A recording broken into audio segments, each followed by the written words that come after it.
오늘은 대림절 세 번째 주일 빛으로 오신 예수님이라는 제목으로 함께 말씀을 나눕니다.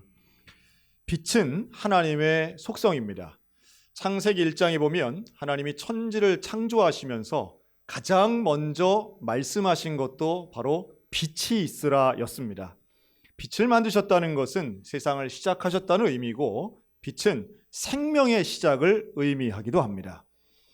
우연하게도 예수를 믿지 않고 성경을 부정하는 과학자들도 이 생명의 시작을 바로 이 빛으로 설명하곤 합니다. 소위 말하는 빅뱅 이론이라는 건데요.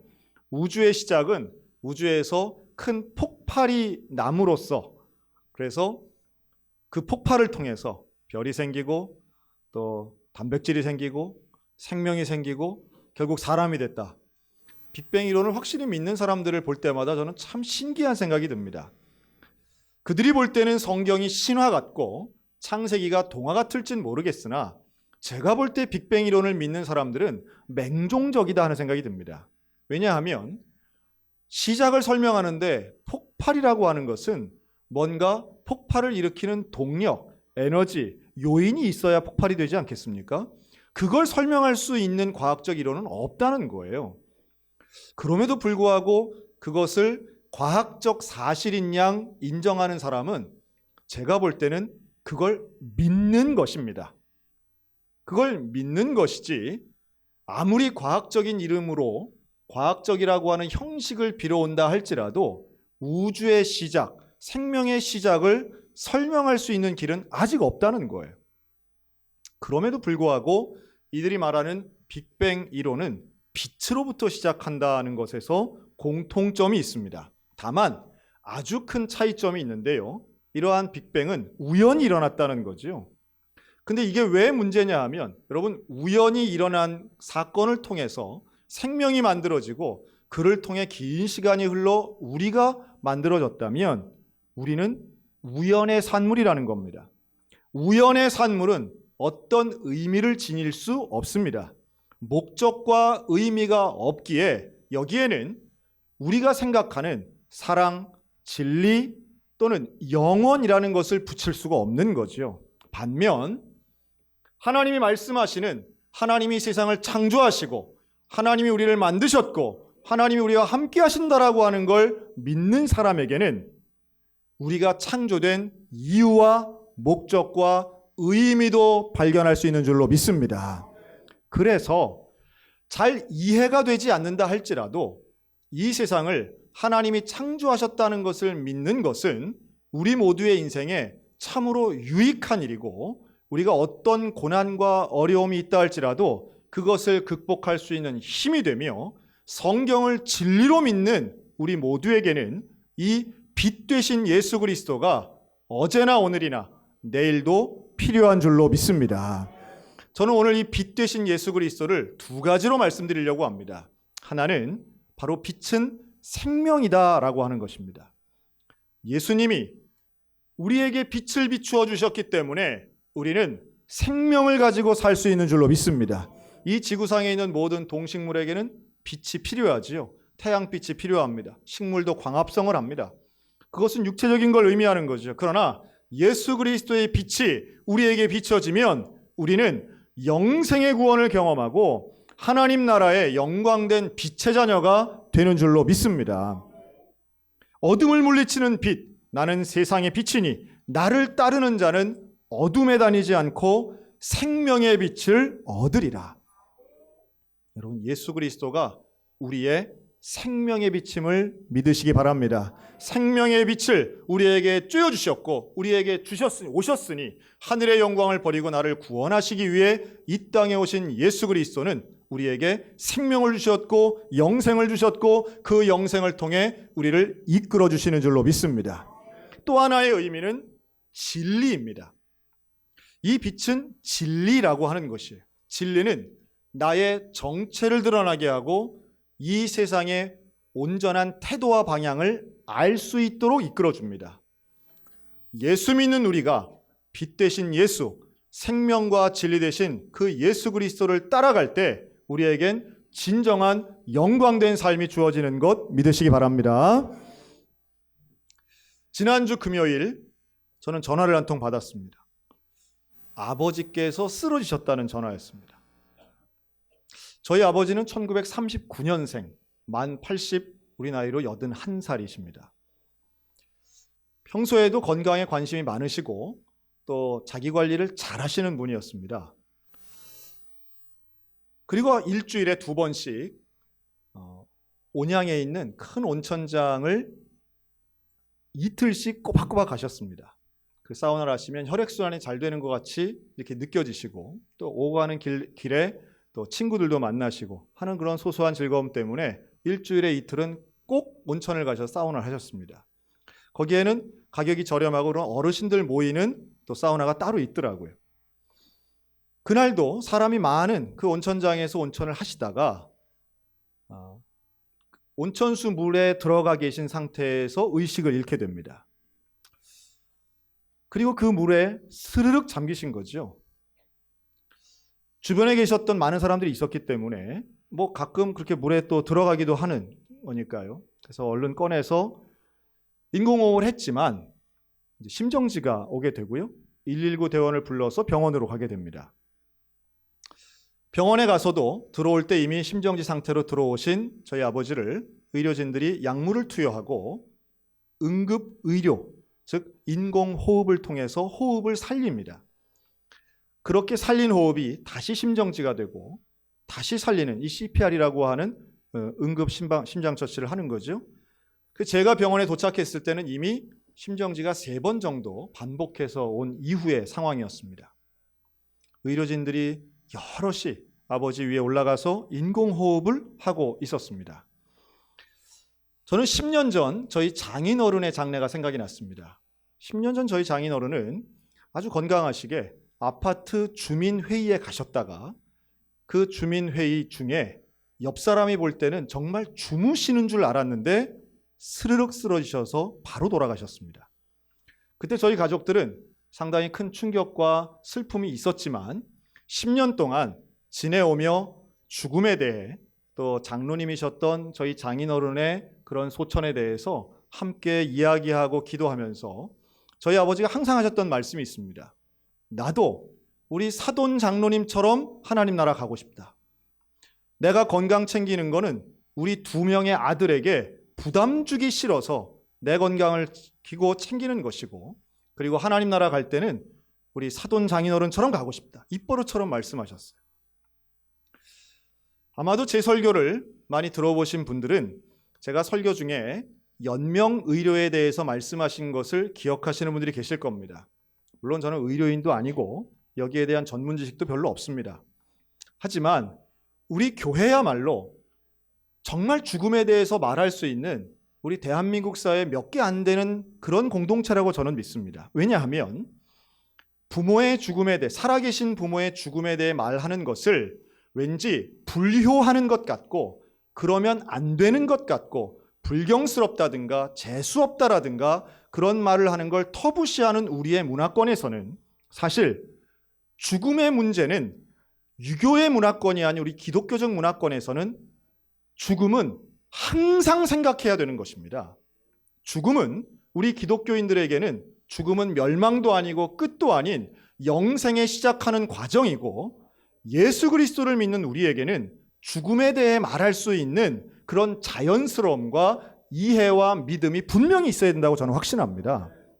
그래서 몇 년 전부터 저는 저희 부모님과 함께 이런 죽음에 대해서 두 분 다 건강하시기 때문에 참 자연스럽게 언제나 말씀드렸습니다. 여기 중심에는 연명의료 중단이 있었습니다. 연명의료에는 4가지가 있는데요. 거기에는 이 위급한 상황이 왔을 때에 심장을 심폐소생술을 하지 않는 것, 인공호흡기를 달지 않는 것, 혈액투석과 항암제 투여가 여기에 들어갑니다. 대개의 이 4가지 조건을 이야기하죠. 저는 항상 그랬습니다. 그런 상황이 왔을 때 우리는 이거 안 할 겁니다.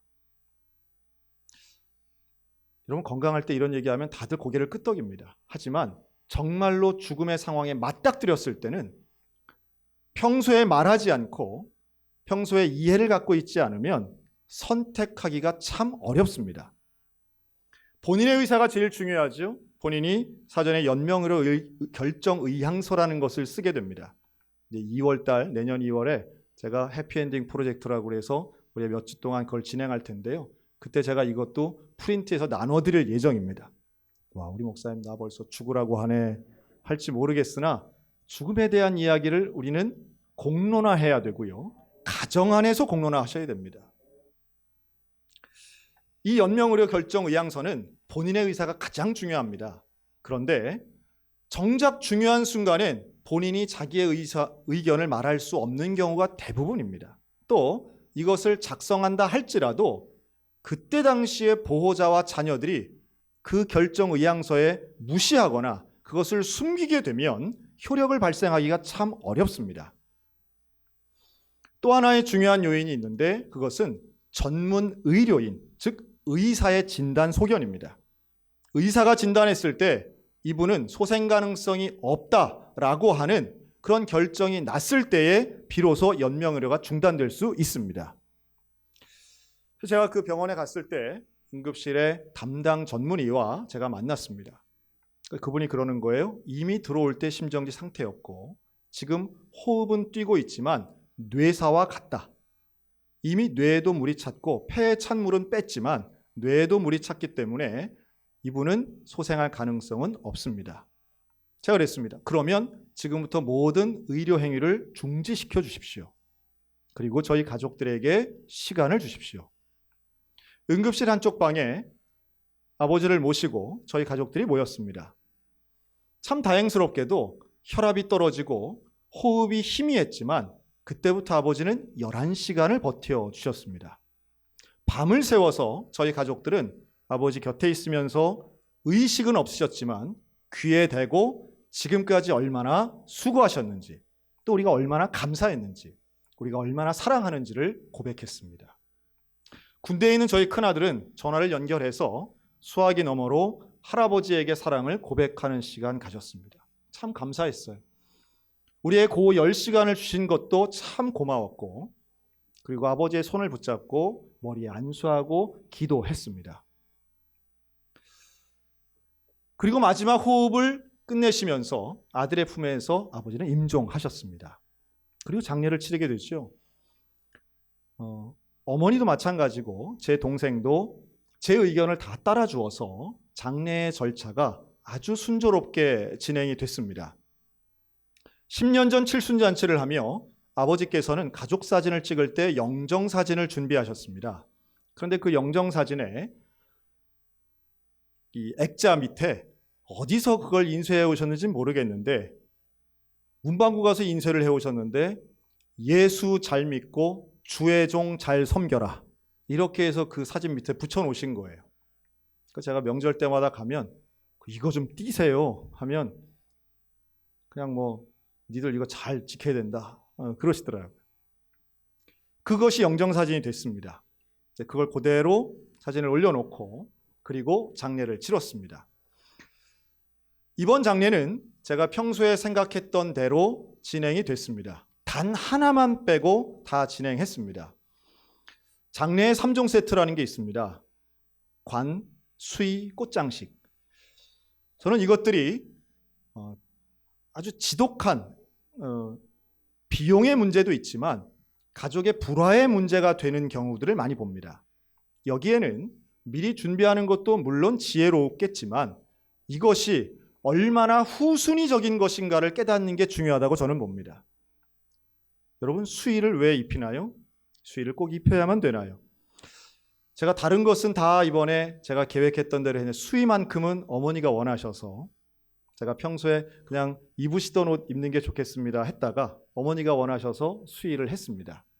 가장 싼 걸로 했습니다. 가보면 별게 다 있습니다. 수천만 원짜리 수의는 입으면 부활할 것 같이 생긴 것도 있습니다. 그러나 최소한 우리 기독교인들이라면 관이나 수의 혹은 유골함 등의 큰 비용을 들이려는 욕심내어 장례식을 통해 효도하려고 하는 잘못된 생각은 버려야 될 거라고 생각합니다. 효도는 살아계실 때 하는 것이죠. 장례식을 남이 보도록 화려하게 한다고 그것이 효도가 되는 것 아닌 거 우리 잘 알고 있습니다. 알면서도 실행하지 못하는 것, 평소에 논의하지 못하기 때문인 것 아닌가 하는 생각이 듭니다. 아버지께서는 안수 집사님이었습니다. 그런데 70이 되면서 교회에서 은퇴를 하시고 이사를 하셨습니다. 평생 사셨던 서울을 떠나서 먼저 평택에서 약 8년 정도 사시고요. 용인에서 마지막 2년을 사셨습니다. 아들이 목사였기 때문에 그러셨는지는 모르겠는데 이사 가신 그 낯선 곳에서 교회를 정하실 때 아버지께서는 신기하게도 가장 작은 개척교회를 가셨습니다. 평생 한 번도 개척교회 다녀본 적이 없으신 분인데 가장 작은, 그래서 시작하는 교회를 어떻게 찾아가셨더라고요. 평택에서 다녔던 교회는 그 아파트에 있는 목사님 집에서 시작하는 교회였습니다. 유일한 성도였고 유일한 새벽 예배 출석 교인이었습니다. 그런데 하나님께서 참 신기하게도 특별한 은혜를 주셔서 그 교회가 성장하기 시작했습니다. 1년에 50명, 2년에 100명, 3년에 150명, 4년에 200명이 되는 거예요. 제가 가끔씩 갈 때마다 세상에 아직 이런 교회가 다 있네. 그 교회가 5년 차가 되었을 때는 CBS, CTS에 그 교회 성장 사례가 소개될 정도였습니다. 그래서 어머니와 아버지가 그 교회가 결국 상가를 사고 또 상가 2개 층을 사고 했을 때에 그 교인이 늘어나는 게 너무도 기뻐서 의자 300개를 헌납하신 적도 있습니다. 지금 그 교회는 대지를 사고 큰 성전을 건축 중에 있습니다. 8년의 세월을 마치고 용인으로 이사 오셨는데 용인에 있는 새로 지은 아파트 단지로 전세로 이사를 가셨습니다. 거기서도 마찬가지로 처음 시작하는 상가의 개척교회를 가셨어요. 이 교회는 우리 교단교회고 제 후배 목사님이 개척을 하신 교회입니다. 그리고 그 교회의 첫 번째 등록교인 역시 저희 아버지셨습니다. 그런데 이 교회에도 하나님이 또 한 번 특별한 은혜를 주셔서 이 교회가 작년 추석부터 예배를 드렸는데요. 1년 만에 교인이 100명이 넘는 교회가 됐습니다.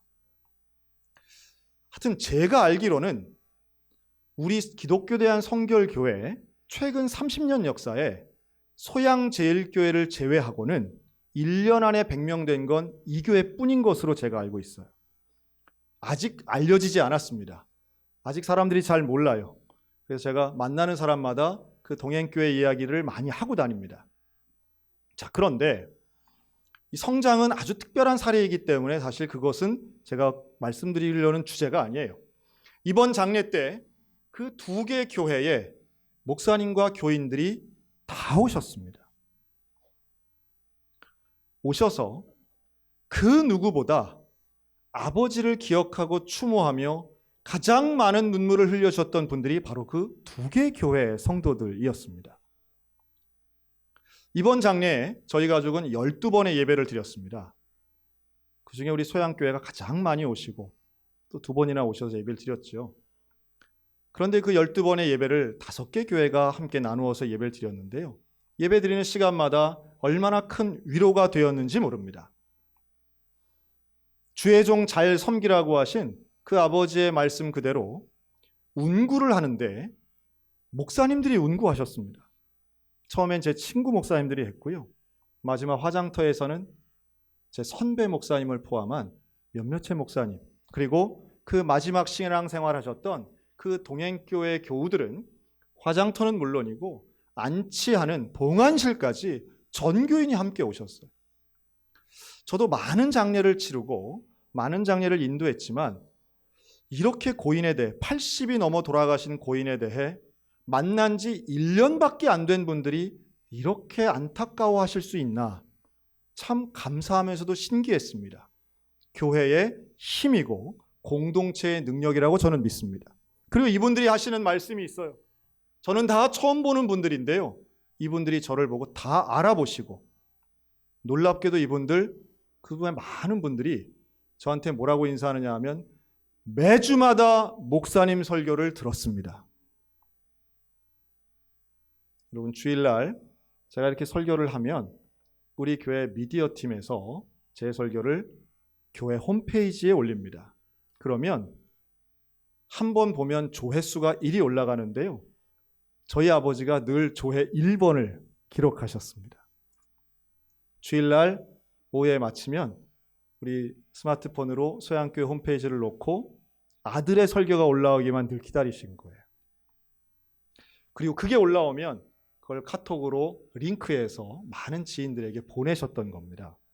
그래서 오셨던 분들이 저를 알아보고 세상에서 제일 좋은 교회, 본인들이 출석하는 교회 다음으로는 다 거기 오신 분들이 소양교회를 아시더라고요. 참 감사하기도 하고, 또 하나는 제가 아는 저희 아버지와 마지막 10년을 함께 신앙생활했던 신앙의 동지들이 기억하는 저희 아버지가 조금 다른 면이 있으시더라고요. 한 번도 교회의 대표라든가 아니면 전교인의 존경을 받으시는 그럴 만한 일이 사실 저희 아버지께는 별로 없었습니다.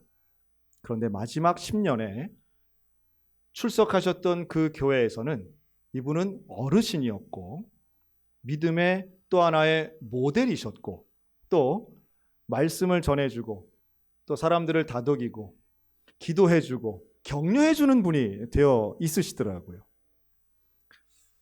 저와 제 동생이 참 감사했던 부분 중에 하나였습니다. 그런 생각을 합니다. 여러분, 우리 인생의 마지막이 사실은 어떤 누구 특정한 사람에게 인정받는다라기보다는 예수 그리스도의 진리되고 생명되는 그 빛을 비추는 하나님의 사람이 될 때에 교회는 우리를 통하여 기쁨을 얻을 것이고 하나님은 우리의 인생을 통해 영광 받으실 줄로 확신합니다.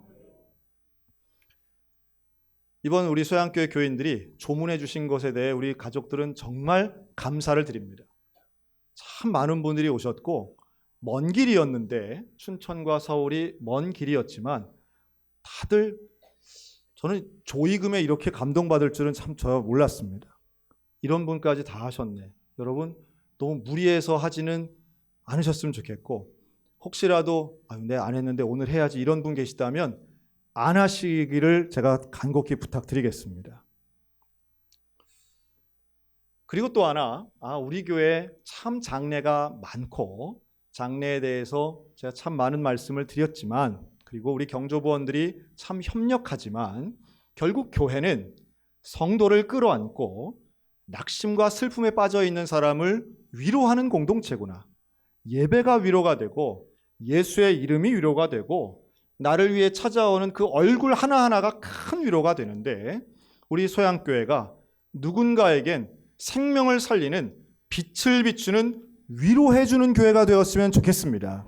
마치 예수 그리스도께서 나를 살리시기 위해서 하늘의 영광을 버리고 이 땅에 오셔서 나에게 생명의 빛을 비추시고 나에게 진리의 빛을 비추어 주신 것처럼 이제 우리들도 세상을 향하여 예수 그리스도의 빛을 비추어야 될 줄로 믿습니다.